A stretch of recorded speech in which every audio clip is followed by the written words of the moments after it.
catchy couple beats, dancing to the songs all night long. And we say ow, ow, ow, ow, ow. Woo! He know, I know, we work all day, then play all night. That's how we do it, right? Wednesday, Thursday, Friday, Saturday. Who wanted Sunday? Let's make a fun day. Our party, party people, party, party people, party, party. Our party, party people.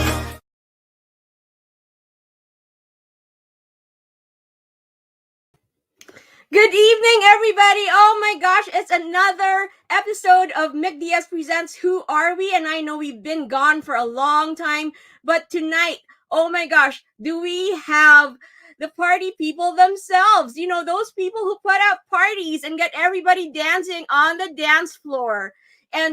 But before anything, hashtag live if you're watching live, and hashtag replay if you're watching replay. And if you're out there, let us know how your Thanksgiving was, how your 4-day weekend was, right? I mean, some of us had 4-day weekends. Yeah, comment below and let us know what's happening with you, since we haven't heard from you in a while.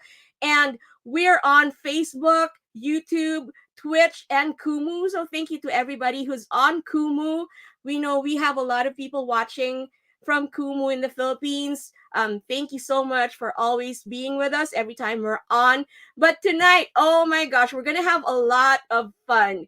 So tonight, we're gonna know like everything we need to know about DJs, producers, and remixers. And, you know, like we have some of the coolest people in LA to talk all about remixing the latest tracks, working with artists, collaborating with vocalists and all of that stuff, and how they started and how they became DJs. So everybody, let's all welcome MicFreak. He's a house music producer, remixer, and DJ based in Baltimore, Maryland. And my gosh, he's worked with some of the best names. I mean, like, you know, like really chart toppers in the UK, like Crystal Waters, and he's worked with Eddie Amador and Barbara Tucker, DJ Spen. I was just watching a DJ Spen video on YouTube. I mean, my gosh, yeah, he's like up there. I mean, and his current single, Party People, oh my gosh, like that was the intro. That was the music to our intro video. And my gosh, I've been playing it every day over and over and over again. I'm such a fan of MicFreak. I'm totally freaking out, you know, and not only that, we have the same name. And so everybody, hashtag MicFreak if you're out there. Let's all welcome Michael Caberia, also known as MicFreak. Hello, hello. Hi, how are you doing? I am so excited. Oh my gosh. Well, thanks for having me. First of all, I really appreciate it. It's nice to connect with the Filipino community, so it's great. Yeah. Really so how is the DMV area? As far as events are concerned, you know, it's back to normal. Yeah, we're like 100% open. Clubs are back open. So yeah, I've been playing a lot. So it's been good. Are you playing back in clubs? Yes. I played. It's like almost every month I've been playing. I have one coming up this Friday. So yeah, it's been pretty busy. That is so awesome. When are you gonna come over to LA so we can party? I don't know. I'm waiting on an invitation. I'm always down to tour and travel. So yeah, and I'm sure that our second guest will definitely invite you, right? I mean, he should. Let's see. Yeah. And so let's call in Josh Evangelista. He's actually a veteran DJ of 32 years, and he's a house music record producer, remixer, educator, and radio host, currently based in Los Angeles. And his musical style spans genres of house, garage house music, piano house, disco house, and everything you can think of in terms of house music. And he's also collaborated with the coolest people in the house and electronic music industry, like Roy Davis Jr., Groove Junkies, and Adam Auburn. And he is also the creator of like the largest DJ music industry, electronic music industry convention in the Philippines called EMEX. And so, and he also, oh my gosh, he just has so many things in his bio. And my gosh, he is also the he also is the founder of the music record label agency Tone Deaf Music. So everybody, let's all welcome Josh Evangelista. Hi, Josh. Hi, Mick. Hi, how How are are you you? doing? Good. Mike, Yes. good to see you. Yeah, it's great seeing you, man. Thanks, Mick. Thanks for inviting me. Yeah, so how did you yeah, I want to ask so many questions, but I don't want to preempt myself. And oh my gosh, so you guys have to tell me how you all met, and I'm sure like our next guest has a lot of things to say about how he met all of you. And our next guest is Justin Domingo, also known as Minortwitch and Messy Life. So those are his producer names, and he has been serving in the military. He just literally got out of the military a couple of months ago, and he has moved back to his hometown, Los Angeles. And so we're gonna hear all about great things about him, about the military, how he got into music, how he got into producing, and how he met MicFreak and Josh. So everybody, let's all welcome Justin Domingo. Hi everyone. Hi, Justin. How you How are guys you doing? doing? I'm doing great. I'm excited to do this interview. And so, hi to all of our viewers out there, all the 7 viewers plus our viewers and Kumu. And hi to Tort. Hi. Thank you for watching. Yeah, so how did you guys all meet each other? I mean, you guys are like from all different areas, and of course, Justin is like, I was just telling Justin, he's like everyone's, like half everyone's age. I mean, Right. No, like you how just thought it how was, did but you it's guys not. meet? He's older than everybody. Stop. Yeah, like so Justin, how did you end up meeting Josh? So yeah, but we were talking earlier about how I just started posting my stuff on Facebook groups, and I really wanted to like connect with other Filipino music or musicians. So I just started posting my music on this like Manila or like Filipino electronic group. And next thing you know, Josh messaged me, and he was just the nicest dude like I ever met, and he was just like super supportive of my music. You heard and, that? Yeah, nicest. yeah. So like from right he then, had to call that out, right? The Yeah. nicest dude. well, he is because like he like I feel like he approached me more like it felt like family for some reason. I don't know. Like he really got my back, and he wasn't trying to like take something from me. I really felt like I felt this like authentic spirit coming from him, which allowed me to meet everyone through him, basically. Everyone that makes music in the Philippines, like all those people. Thanks, Josh. So did you know MicFreak before also? No, I met him through Josh. And yeah, I remember we would talk about house a bit, and I remember remixing one of his songs like a while ago. Years ago. I think that's how we got connected. So I guess Josh is like our common denominator right here. Yeah, yes sir. Yes, sir. Yeah, I was on the record label back then when we were all active in the field. When we were very active, even though we live here, we're actively getting involved online, especially with, the Philippine audience. Mm-hmm. And so MicFreak, like when you first met Josh, so since everyone's common denominator here is Josh, right?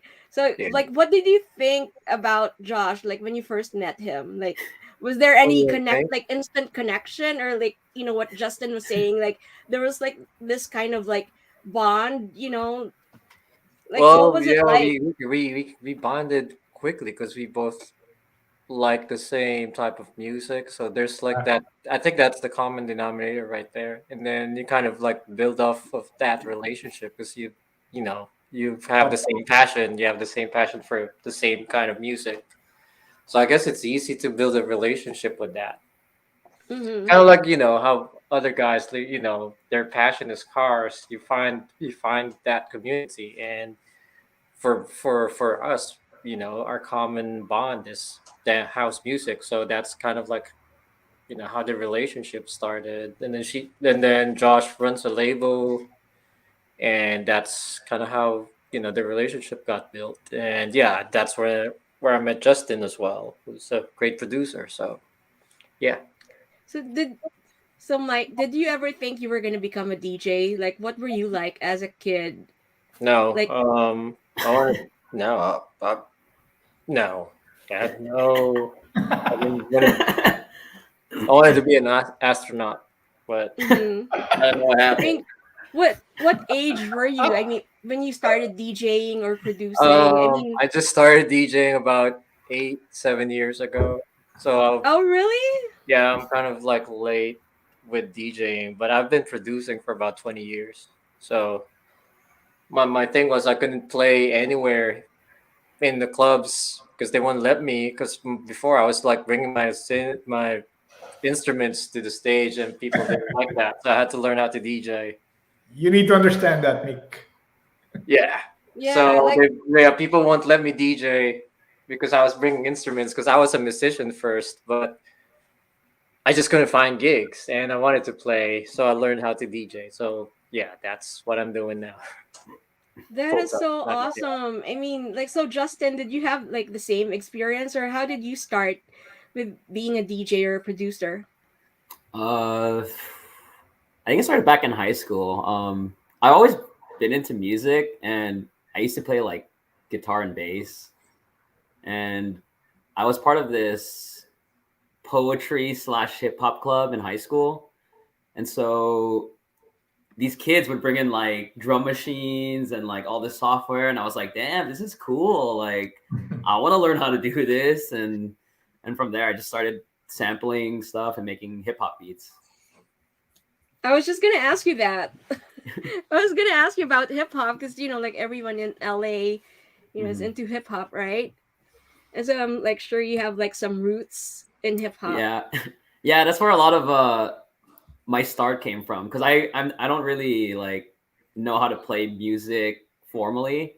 So for me to use a lot of the hip hop music as an inspiration of starting to make music was awesome. And so what made you go into house or EDM? Like what made you like shift from hip hop to more electronic genres? So it was around like 2011, and I remember my older brother was in the military, and every time he'd come home, he'd play like Avicii and all the EDM stuff that Josh loves, by the way. And No, I don't. Oh, dude, you're like outed. Yeah, but like that was kind of like my introduction to dance music, and like hate it or love it. But like from there, it was like, oh, this is kind of cool. Like maybe if I start producing more original stuff and less like sampling, maybe I can learn more about music. And so I would just pretty much copy like Avicii riffs and like try to make beats like that. And eventually I started diving more into dance music and just fell in love with it pretty much. And so fast forward, how did you start your career as a DJ and producer? So let's start with you, Justin, since we're already talking to you. I feel like I gotta thank Josh for all that. Like, I feel like he's the first guy who believed in me, like to be able to do it, like for real, like to be able to go get gigs and like put my music out there. Because before him, I was just posting stuff on the internet, like because I didn't know what I was doing. I just post my stuff on like MySpace or whatever. But MySpace. yeah, you were around when MySpace was around. Yeah, MySpace music. Like, were you like nine or something? And I followed milk with him while he was there. Yeah, I was like 12, I think. Oh But yeah, gosh. like, yeah, like I feel like Josh gave me the confidence to really pursue it as like as a more serious venture, I guess. So yeah, it's all him. That is so awesome. And so, Josh, like, how did you start as a DJ and music producer? Me? Yes. So I'm the opposite of these two guys. I came from a DJ background. So I only did start making music like 11 years ago. So obviously it was out of something. So you're a DJ, right? So I've been a DJ for like since 89, I would say 88. I mean, officially in the club at 1990. I was a DJ in the club at 1990. But, fast forward, you're going to think, how are you going to get gigs? How are you going to separate yourself from the many DJs that perform? The only way is to make music. That was like, that was the common theme from 10 years ago, something like that. So I don't have that knowledge. So I ended up going to school to learn. It's not like a hobby like the two guys, MicFreak and Justin. It's very natural for them. You just don't know these guys when they make music. It takes me a long time to do that. For them, they've really been doing that for a long time. So that's how I get started. And so going back, I mean, it seems like, everyone, like all of you guys have a music background, right? Like you all know how to play instruments, right? I mean, and so since we were talking about like how you started your careers, what was the first record that you bought? Or like for Justin, like what was your first CD? The first CD. Or like your MP3 for him. MP3. I could tell you one of the first CDs I loved to play over and over again. Okay. It was In Sync. It's their first album with Tearing Up My Heart. That was the first. Oh my god. That was like I would say that was my first record. It's the one I could remember at least. And how about MicFreak? One of the first records I remember buying was the CD of the Chemical Brothers Come With Us. Oh my gosh, wow. Yeah. Wow. So you were like really into that genre, like, early on. I was a raver when during my teens, and I used to play for bands. So after playing for bands, after like doing rehearsals or playing out, there was nothing else to do. But that's when the rave scene was popular in Manila. So I discovered rave, and I was like raving almost every month until I moved here in the US. So what kind of music were you playing? So back then, I remember we were big fans of the band True Faith. So we did a lot of like power pop kind of thing. And I was playing either keyboard or drums. It depends on like what the band needs that time, what the band needed that time. So how about Josh?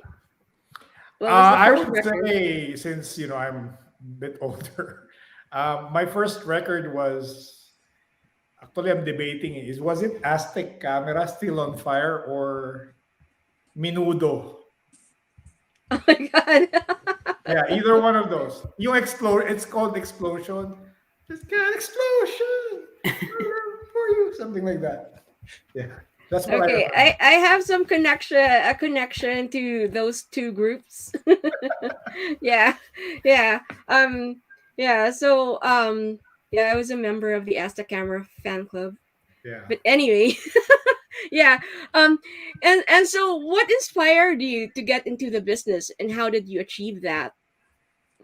I mean, like earlier, like like MicFreak was saying, like no one would hire him at to play a gig, right? And no, so it's different for me because I get to DJ in the club earlier because I started as a DJ. So I when I got into that, actually the first break was my cousin, and he was a member of this group called First Audio sa Philippines, which is back in the day, it's just like a group of DJs, the DJs in all clubs. So I got inspired by that. Then that's when I started DJing. Obviously, this, that, that network circle. So I ended up getting a break playing in one of the clubs. Obviously, I started at small one venue like in Alabang called Corner Pocket. I don't know if you guys know that. Oh, Like yeah. those- I remember Corner Pocket. There you go. I DJ'd there Really? on the weekends. Yeah. So that was my first kind of like bar to DJ. This was like Cool. 1990, Mike. And Yeah, I remember I used to play for a band back then, and I think they converted that into kind of like a bar. a bar that lets local bands play, and I Yeah. remember playing there. So There you go. yeah, they called it something else, but That's his hood. That's why. around Okay, late so 90s. I wasn't how born did you? Yeah. Right, that hurts. That hurts. Oh my god. Yeah. I'm gonna mute myself now. Oh my god. Yeah, I don't know how to come back from that. But Josh, so how did you learn how to DJ? Like, did you learn from your cousin or? I learned from my cousins. Obviously, I have a natural love for music, so I learned from my cousins. Back then, we have this really rectangular turntable, quadraphonic, they call it, with 4 speakers, and then there's a turntable there. So I ended up bringing that whole damn thing out. I ended up bringing that, and then my friend has a turntable. We DJ in the streets. So, but mostly a lot of these, you go with your cousins or your friends who DJs, and you get to play with the other equipment.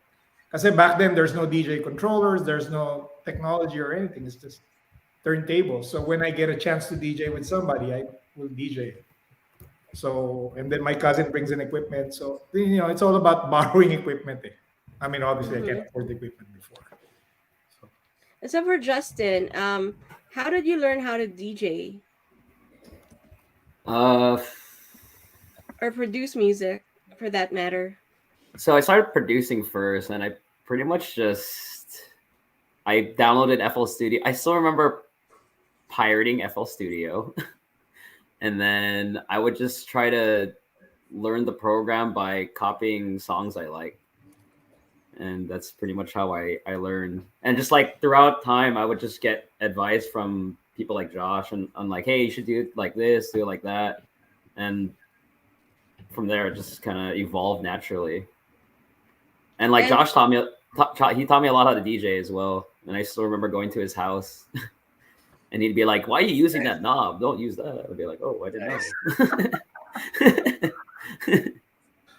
So MicFreak, like, how did you learn how to DJ or produce music? Well, producing I think came naturally because I studied music, and then that's what I majored in for college. So that was kind of like So I guess I have a basic understanding of music already, like right after college. It just so happened that I was into rave music. I was into techno back then, so I had an interest in that, and I just started reading about it and learned how to use controllers and other. Back then we had drum machines. We didn't even have softwares, so that's where I learned how to make music. And then when I moved there in the U.S., it was a little harder because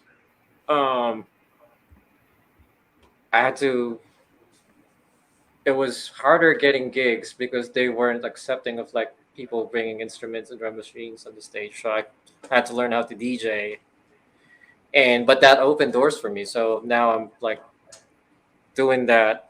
It's kind of like my part-time job. So I get to DJ almost every month now, especially with now, after COVID, the clubs are opening again. So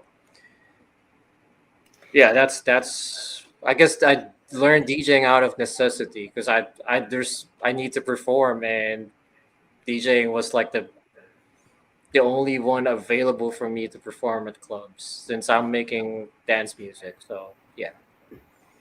So I have $1 million question. Do you need to learn how to play an instrument? I mean, does knowing how to play an instrument help in like being a good DJ or being a good music producer? Because all of you can play an instrument, right? No, I'm a musician, but that's what I've been doing all my life. But I've heard like good music come out of people who don't have any understanding of how how it works. So no, you don't need to learn any Mm-hmm. Justin or Josh? Yeah, I never really learned formally how to play music. Like when I was playing guitar and bass, I would pretty much just play Blink-182 songs, and that's hardly like complex at all. So, but like just doing something like that, something so simple, like it could spur the right momentum for you to like do something else in music, which like you might think it's not related, like, oh, Blink-182, that's not, has nothing to do with DJing, but I still look fondly at those memories because it allowed me to like just keep going with the music, like that momentum, it kept the momentum going for me. Mm-hmm. And so for Josh, so do you think it helps if you know like music theory or like how to play an instrument? So DJing wise, it doesn't really have much influence. DJing kasi is really about um, you have the basic DJ skills. You have technology now; it can do that. Um, Obviously, experience counts a lot, and then making people entertained, like crowd read, and making people have fun, something like that. Doesn't matter what you play. I mean, lastly, it's all about the music that you play. Your innate taste in music. However, in music production, it's not a necessity to be able to play an instrument. It's actually helps kasi it broadens up your musical taste and yung spectrum ng taste ng music mo depending on the genre that you do. If you know how to play an instrument and you know music theory, especially because music theory in the remixing realm, especially when you are what do you call that, remixing a vocal track with vocals, you really need the music theory wise. But do you really need to know how to play an instrument? No. I mean, a lot of very popular music producers who perform don't play an instrument. They admit it, they don't. But very natural for them as far as their musical taste is. So when they bet out a tune, it sounds really good. So, but you don't really need it. I mean, just like Mike Justin said, you don't. And so you guys were saying like like how you started, and so for Josh, you were saying like you started with your cousin. Were there any inspirational figures in your life that who inspired you to become a DJ or music producer? Well, I mean, DJing wise, obviously, everybody during my time, my cousin was my role model. But to be honest with you, if I was gonna say who did I idolize or influence me, uh, most people know this person in the Philippines. It's Elmer Dado, kasi he's one of the more popular DJs back then. Music producing wise, uh, it's really this guy named Grant Nelson. He's a UK producer, so that's the same reason my son's name is Grant. It's because but he's basically my footprint as far as making music.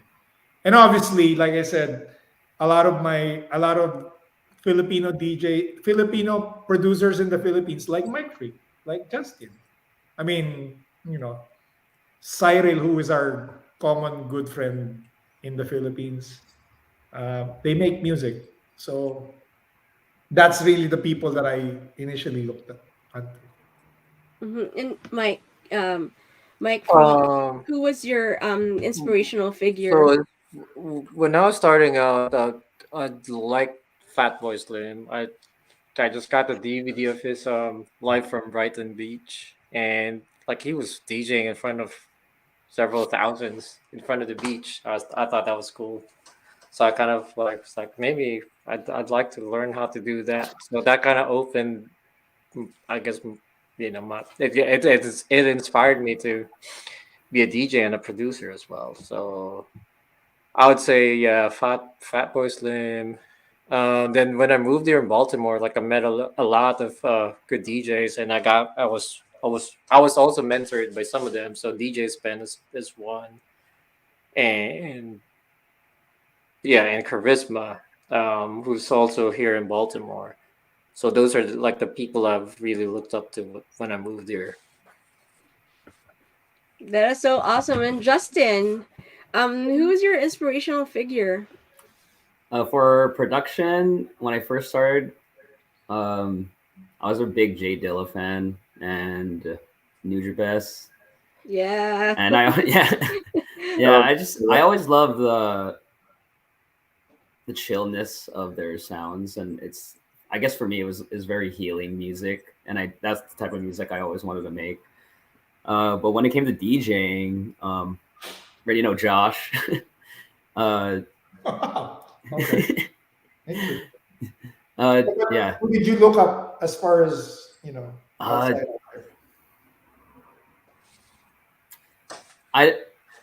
So around this time I was in Colorado, and I started going to dance like house music events in Denver, and they got their own little scene there, and it was cool just seeing like just how they did their music over there, and like I became really cool with DJs there, and they looked out for me, and yeah, they brought me to a lot of shows out there. So I would just say like the Denver scene was a big inspiration for me in DJing. That is so cool. Like, do you remember any specific episode or event in your life like that has paved the way for your current success, Justin?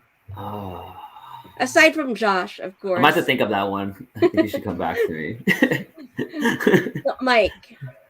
Well, so what's the question? Do you remember a specific episode or event that kind of paved the way for your current success? Oh, well, 2018, I got sick. I had cancer 2018. So what I did was I was locked in the hospital for like 5 straight days. The only thing I did was make music, and that's where I kind of like learned how to make music anywhere.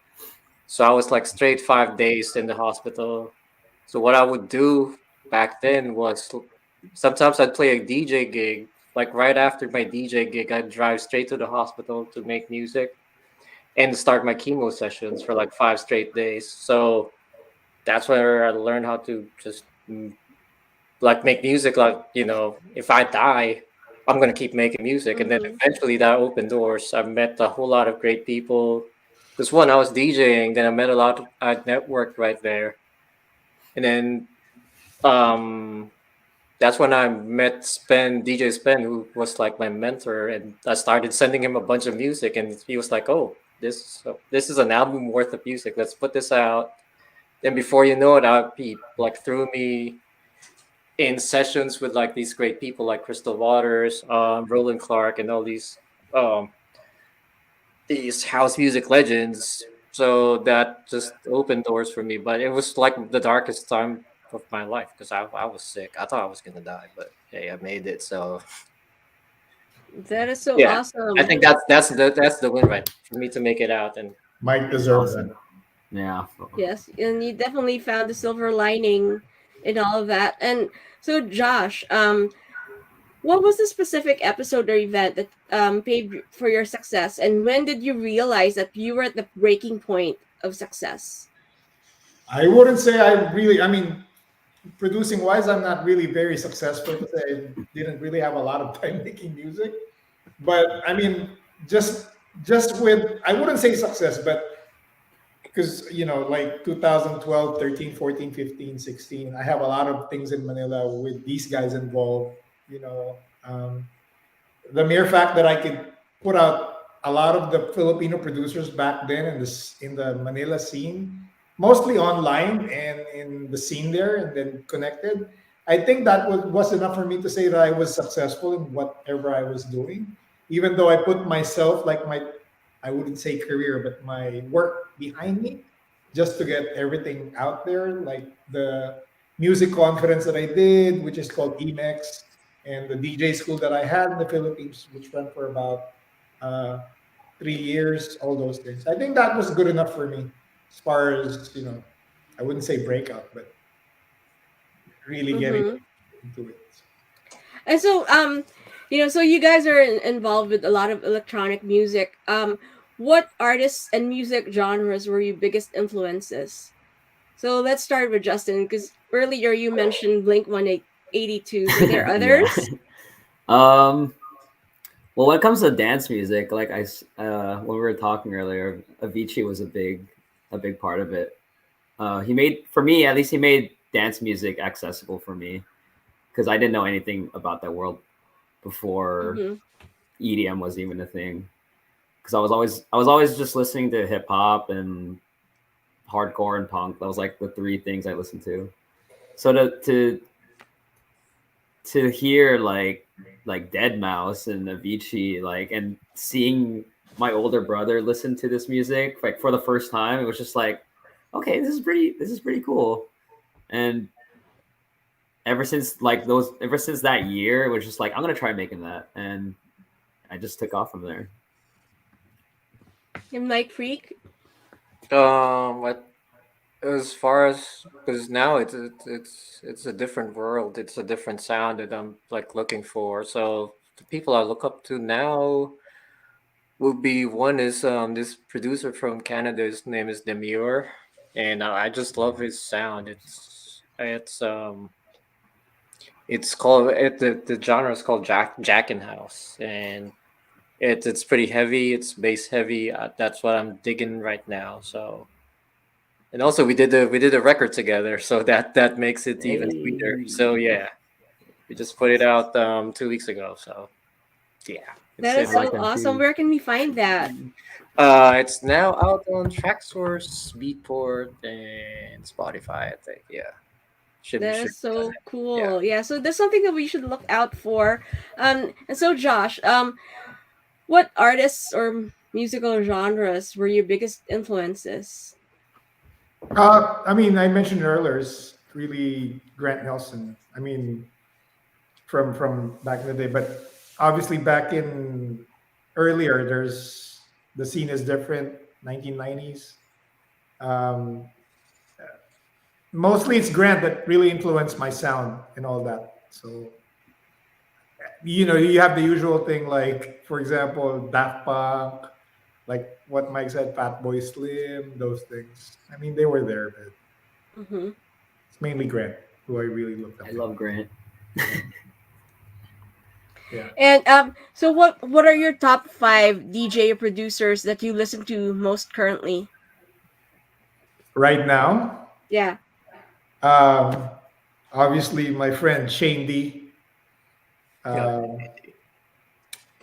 Grant, Martin Ikin, Mark Knight, and lastly Michael Gray, who remixed MicFreak's track. Yeah, those 5. So MicFreak, what were your biggest influences? Like right now, one would be Michael Gray. Of course, my mentor DJ Spen. I like the Muir. I like David Penn. I like his work a lot.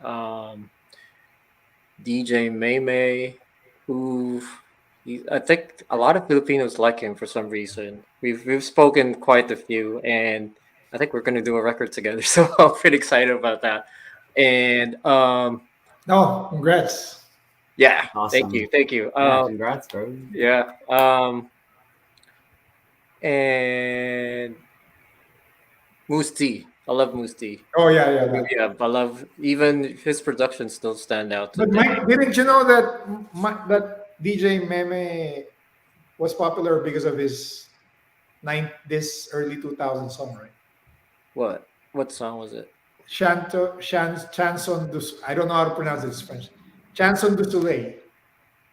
So that's an anthem played in the clubs in the Philippines. Yeah, he was telling me that. He was telling me he went to Manila a couple of times, and a lot of his friends are Filipinos. I was like, oh dang, yeah. Right.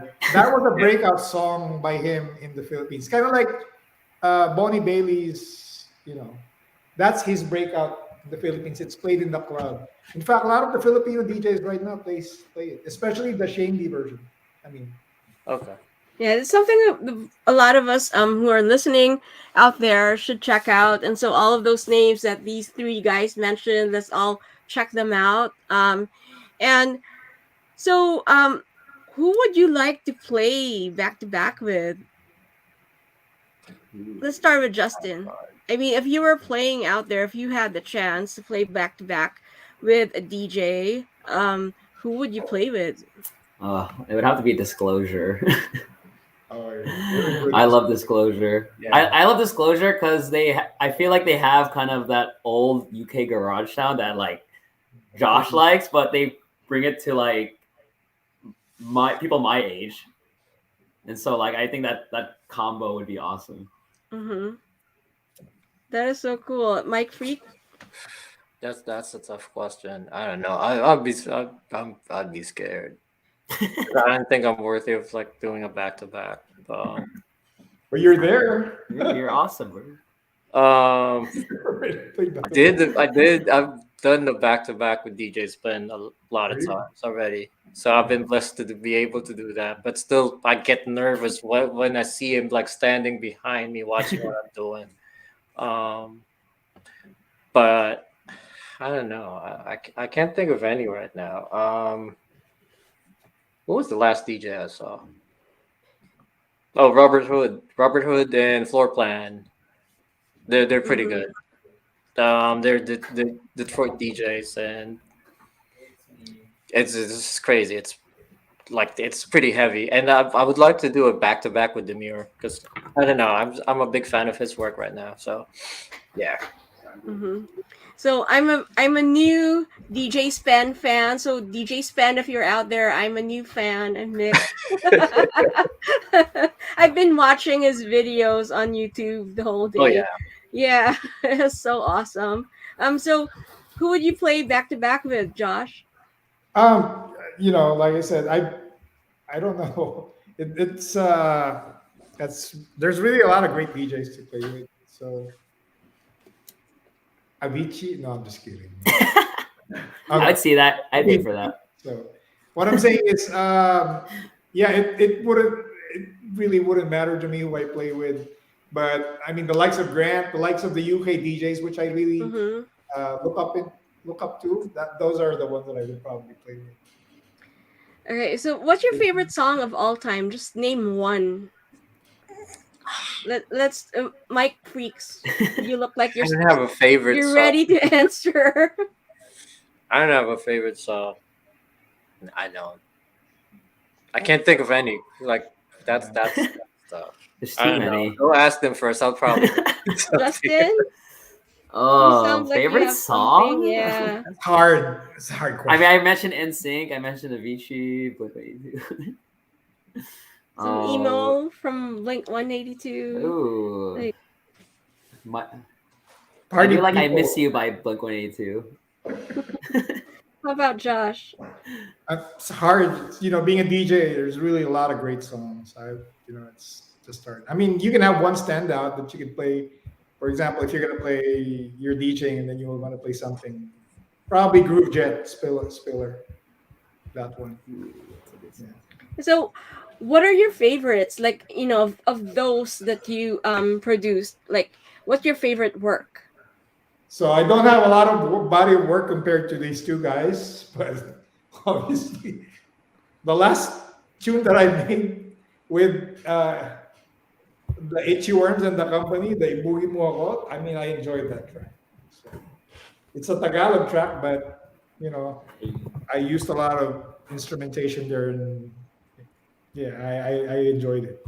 That's the one that I enjoyed. I wish I could remix Justin Domingo or a MicFreak track. So it's never too late, right? You just have to ask me. So Justin, what's your favorite work? The one that you made. Actually, one of my favorite songs that I made was the remix for MicFreak. Oh yeah, that was like one of my. That was like one of the ones I thought was like good. Yeah. But yeah, I like that track a lot. But other than that, a lot of the stuff I did for Messy Life, I really enjoyed doing because I was able, instead of making house music, I was able to play guitar and sing and utilize more of my musical experience to make music. So I would say everything I've done for Messy Life is like really memorable for me as well. MicFreak. I don't know. For me, it's always the last one. I don't think of like I did something great. I always like think of like the last one I did. The last one I put out is like my favorite. So that's where I try not to get too attached to a certain track. But obviously, Party People kind of opened doors for me because I ended up working with the legend Crystal Waters. So, and we wrote it at the time when I was sick, and that it was a dark time, and Crystal Waters like put in a happy tune to the dark thing that I just wrote. So that's one. And then we just put out this track with Eleni Rocha, who's from Brazil, and I enjoyed that one because we had like a choir singing in the background, and I really enjoyed doing that. That one's a remix called for the track called Preach, which did pretty good. So I really like that one. I like the process that we did. Yeah, that is so awesome. And okay, since we were talking about DJing, like not so much on music producing, when you're out there, what track do you play to rescue the dance floor? MicFreak or Levels John? by Avicii. That's a good one. Everyone knows that song. Oh my gosh. Mike. I don't know. It Party really people? depends. It I don't know. Party people? Here's something crazy though. I played like around July. I've started playing back July. I played Party People. I think about 3 times out of those. Oh really? Yeah, because I don't know. I think differently as a DJ than I do as a producer. Because I try not to think of the songs I made. I'm trying to. I think differently. I think of songs that will work in the dance floor, and sometimes I think like my songs will not work, or sometimes I feel like I'm self-serving, like I'm trying to promote something, and I just want to create the vibe as a DJ first of all. So, yeah. Josh?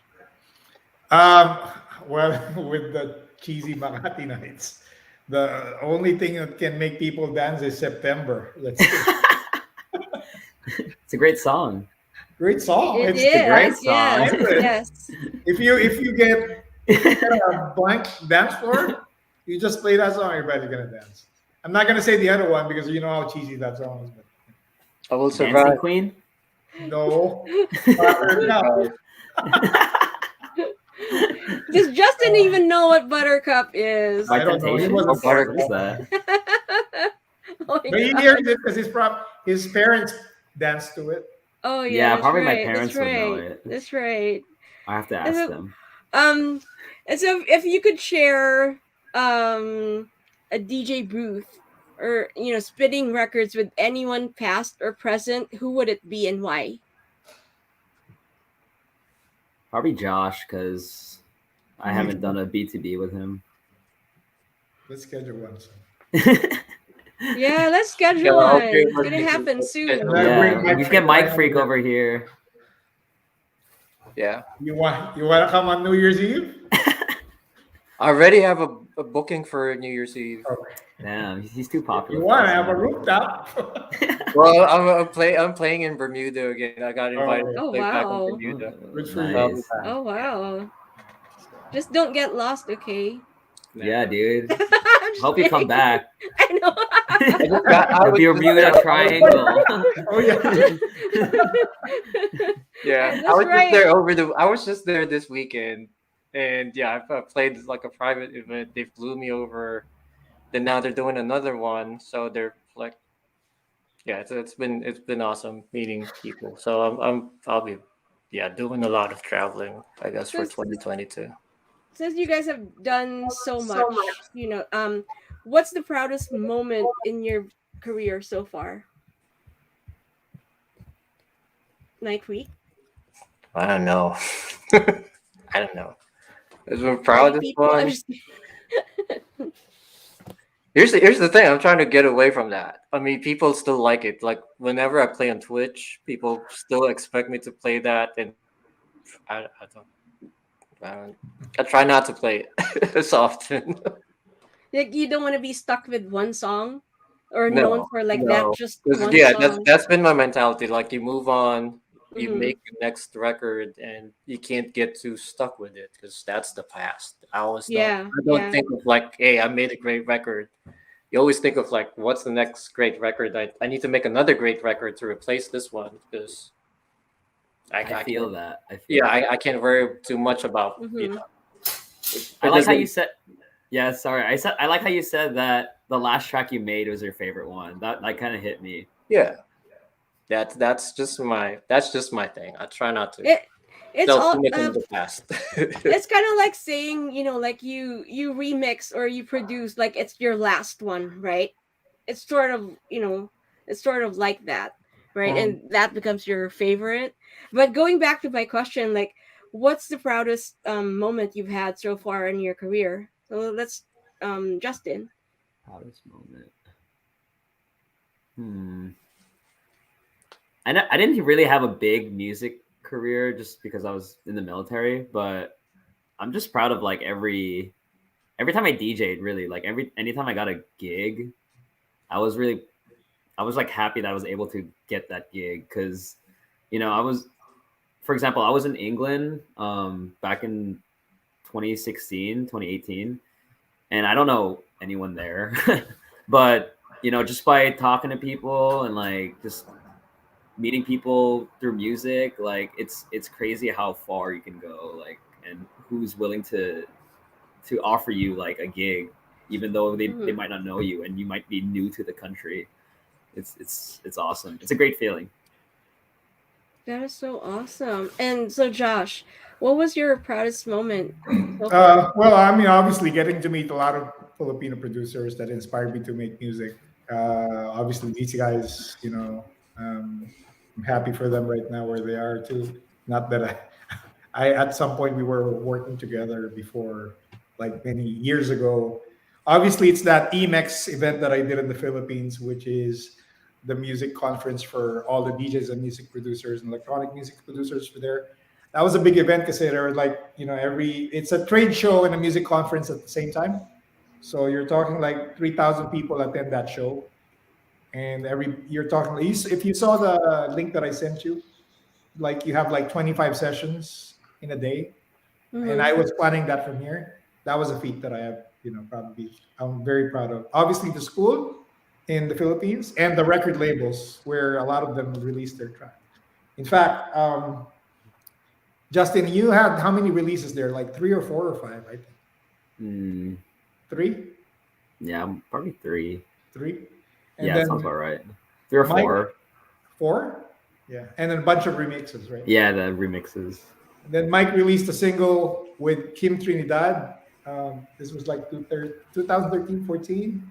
And then he released a track with another singer in the Philippines, Juno Limap, which hit the Beatport top 100. What was that? Top 15, Mike?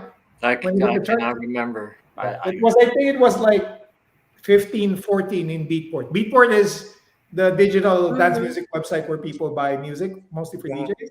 So, it's a very cutthroat business.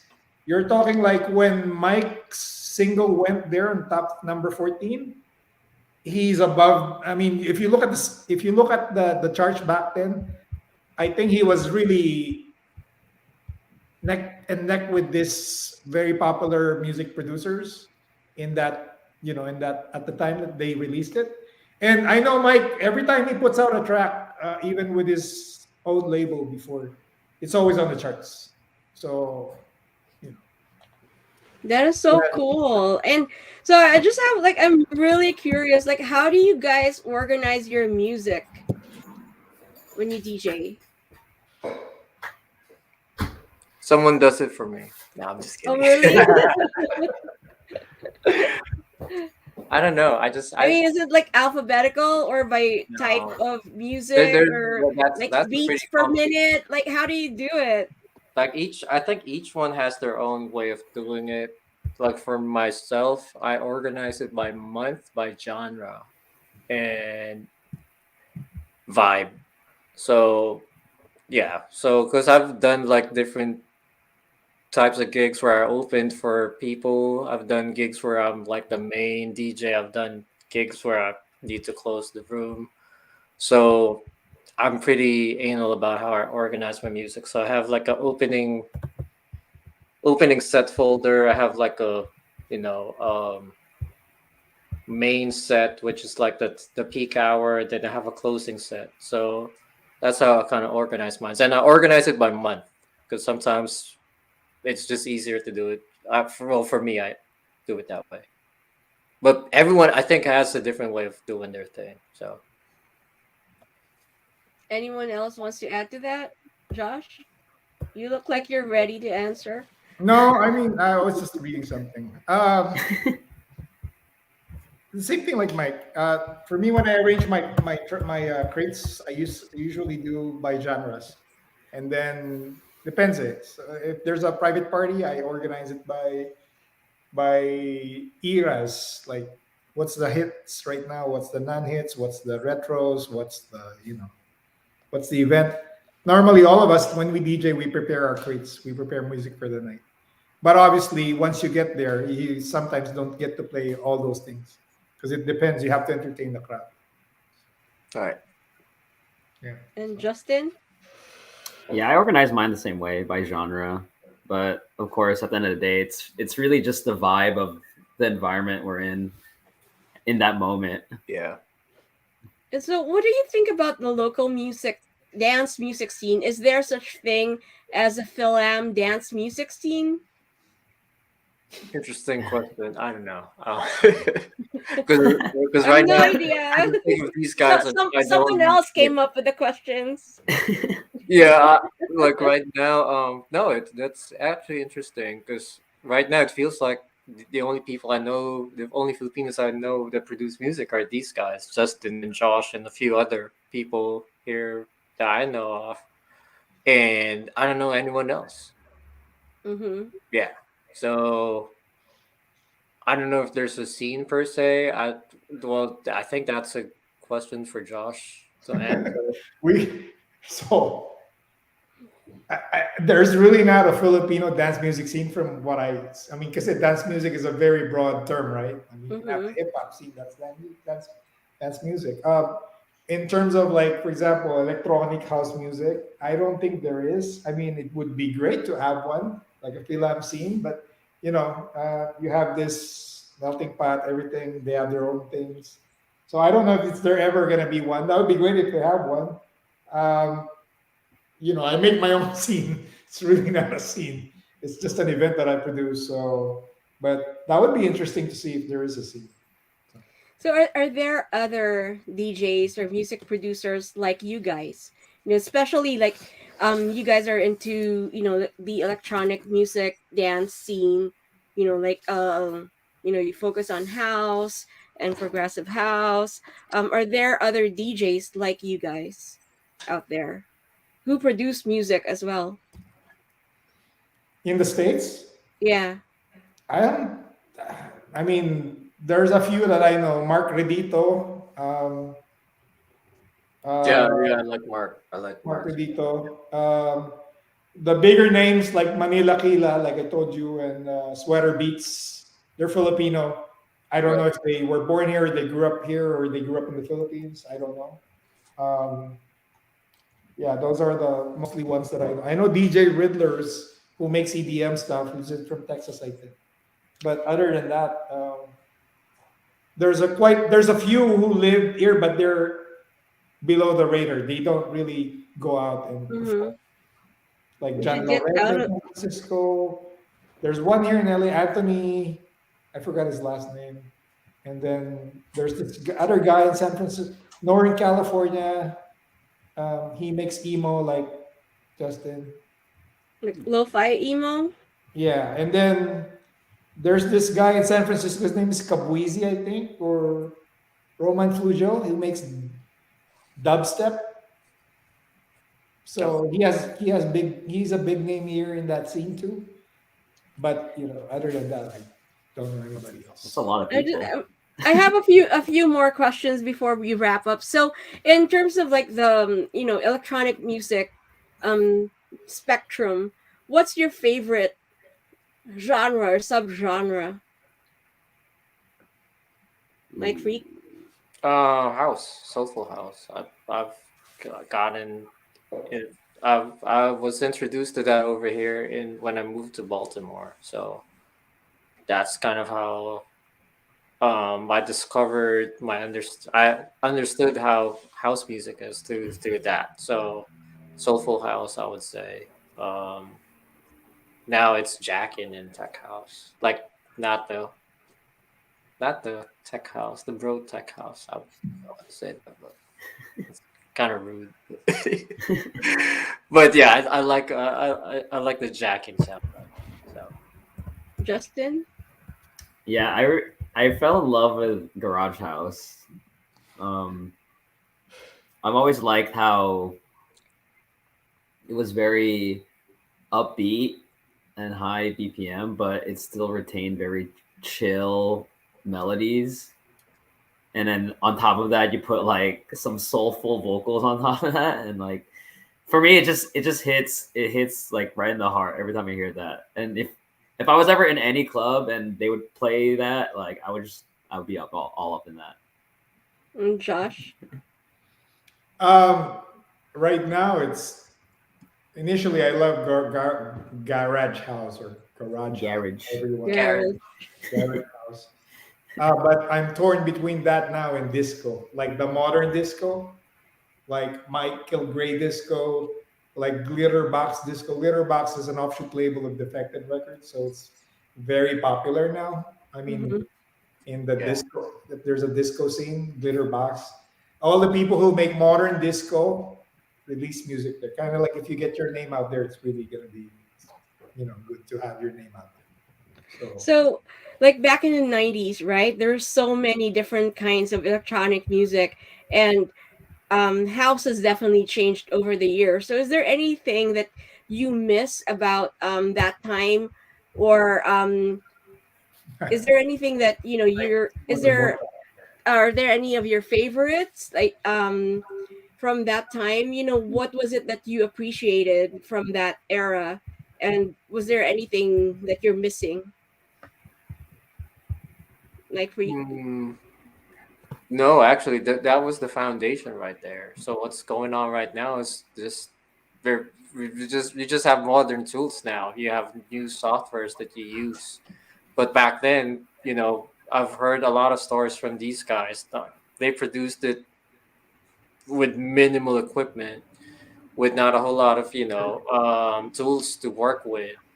So the sound back then was pretty raw. And now you have these plugins that make it sound, fuller, make it sound louder. So I guess if there was one thing that was missing back then, some of the older tracks I've noticed, they didn't have like a full-on bass on the productions back then, but they still sound good. I mean, I still play those tracks from the late 2000s and early 2000s. They still sound good. It still stand the test of time. But now you have tools to work with, and I think that's pretty amazing. That back then people spent a whole lot of money just to produce music, and now you can produce music with just your computer and not spend a whole lot of money buying stuff. Do you want to add anything to that, Josh?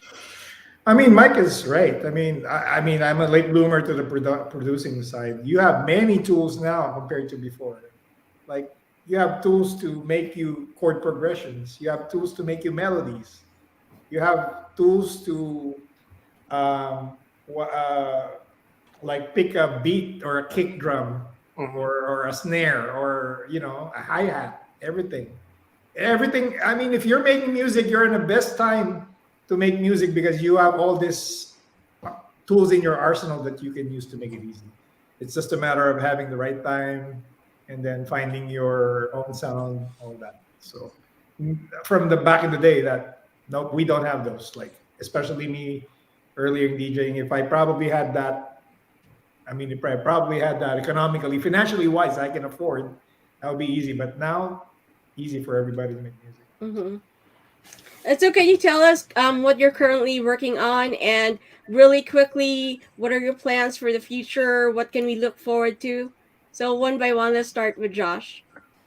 So, I mean, Mike and I are finishing up a track. I would probably say it's for Star Music, ABS-CBN coming up. So, um, other than that, I have this gigs that I'm working with you, Mick.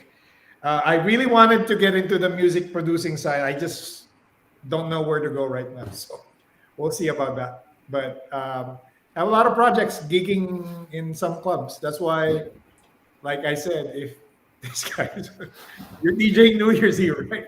I have a New Year's venue, rooftop. That'll be awesome, right? So everybody who's listening out there, hashtag rooftop if you want that to happen.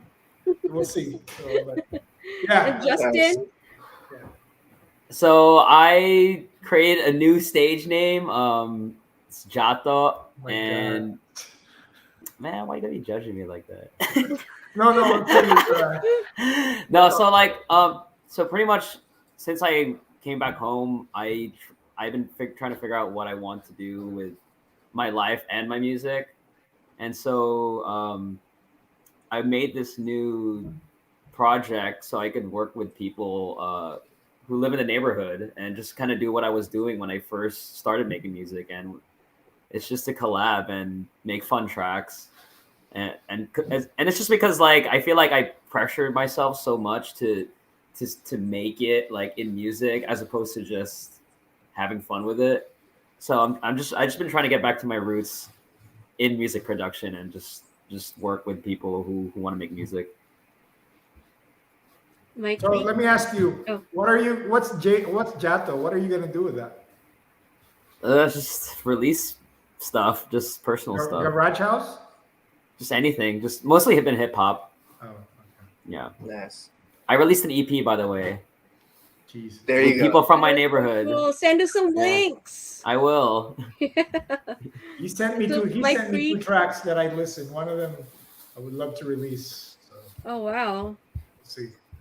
It's been a while. So Mike, so what can we look forward to? Any new Uh, projects, current projects, new projects? Projects. I have lots of projects. Like I think my 2022, as far as like music is Busy. concerned, it's pretty full. So I think I have my 12. I'm ready for like a 12-month release for next year. And then you're coming here for NAM, right? Too. That's the plan. Now I have I have a couple of shows to announce. So a couple of UK shows coming.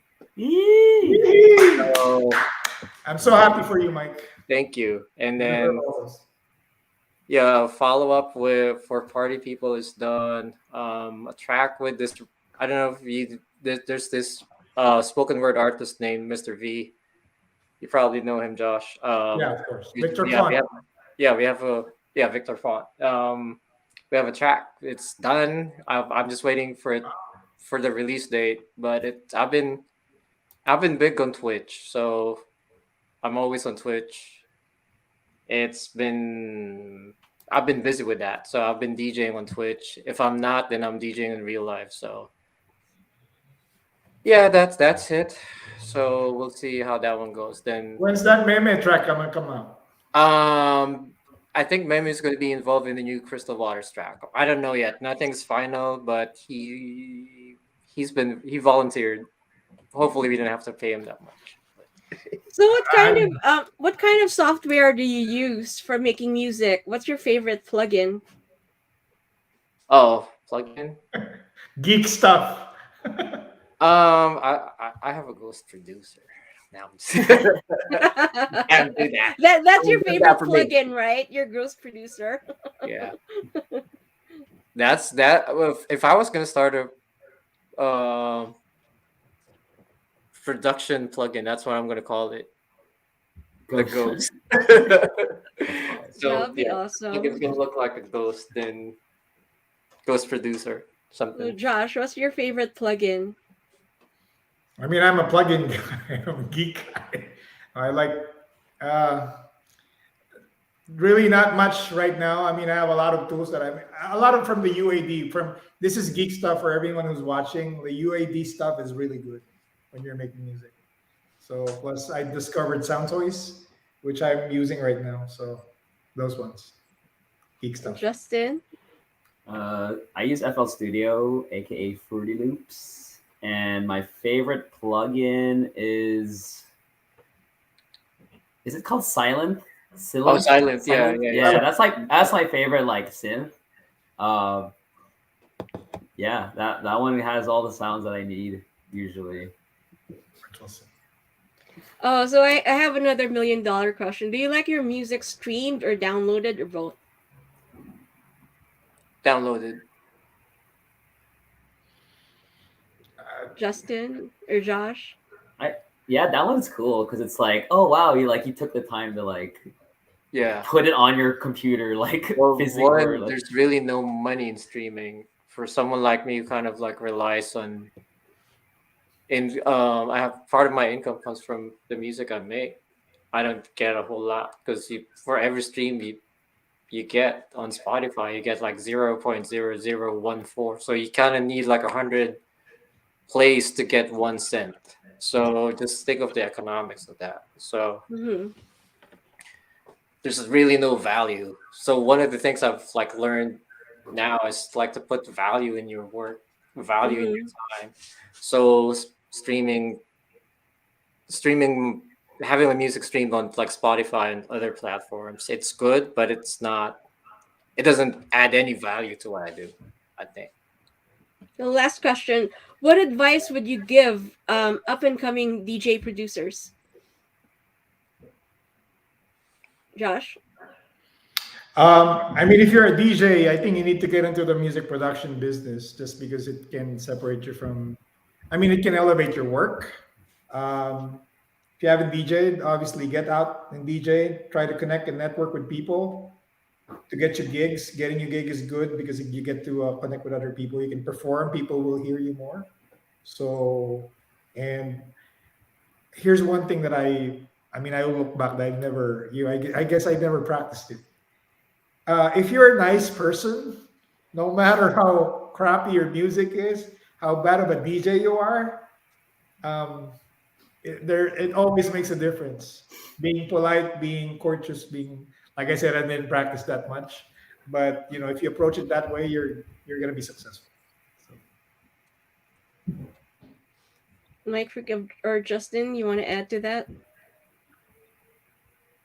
I don't know, Justin, you can start. I'm trying to think. Yeah, I would just say, for me, just have fun with the music and keep making music. If it if it puts a smile on your face and it makes you jump up and down, like that's all you need, really. Like, and I say that coming from a place where it's so easy to get caught up of like, oh, how should I market my music? Like, how should I make money off of it? And for me, that was really hard because now I was focusing on like the business part of it as opposed to the actual making music.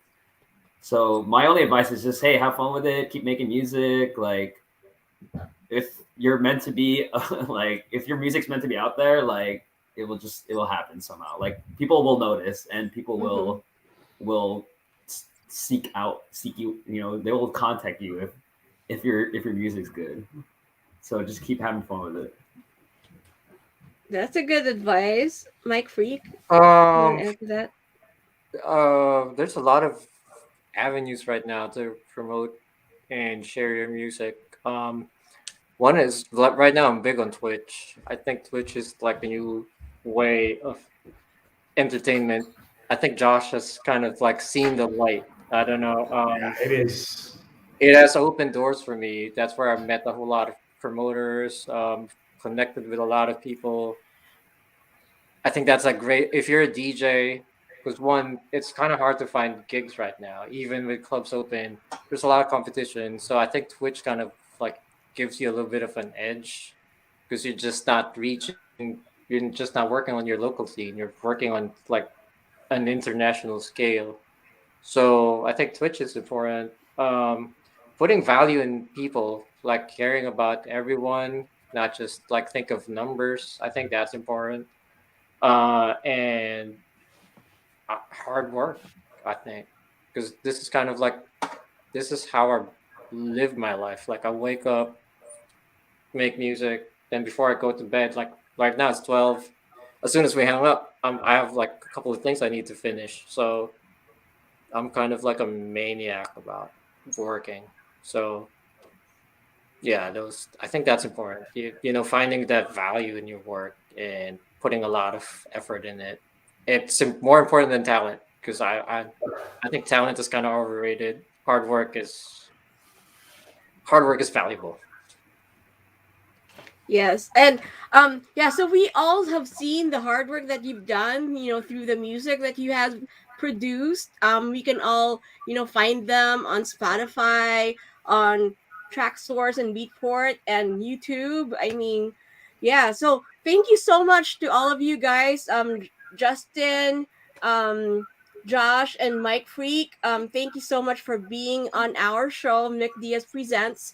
And I just wanted to remind everybody, on Sunday, December 19th, we have a concert at the Noy Pits in West Covina. So Diaz Presents is presenting the best of hip-hop, pop, and R&B in LA. So these three of them are actually the winners of the Diaz Presents Awards, Best in Pop, Best in Hip Hop, and Best in R&B. And we have Garth Garcia, Honore, Q York in the lineup, and we have like 10 other artists in that lineup. And so that's on Sunday, December 19th. We have very, very, very few seats left, and so if you want to watch our show, go grab your tickets and message me. And so thank you once again, and to all of our viewers on Facebook, YouTube, Kumu, and Twitch. Thank you so much. And to our viewers in the Philippines on Kumu, thank you so much for once again watching us. And have a great rest of the week. We'll see you, everybody. Bye. Bye. Bye. Thank you. Everyone. Thanks, man. Thank you. Thank you. We'll see you guys later.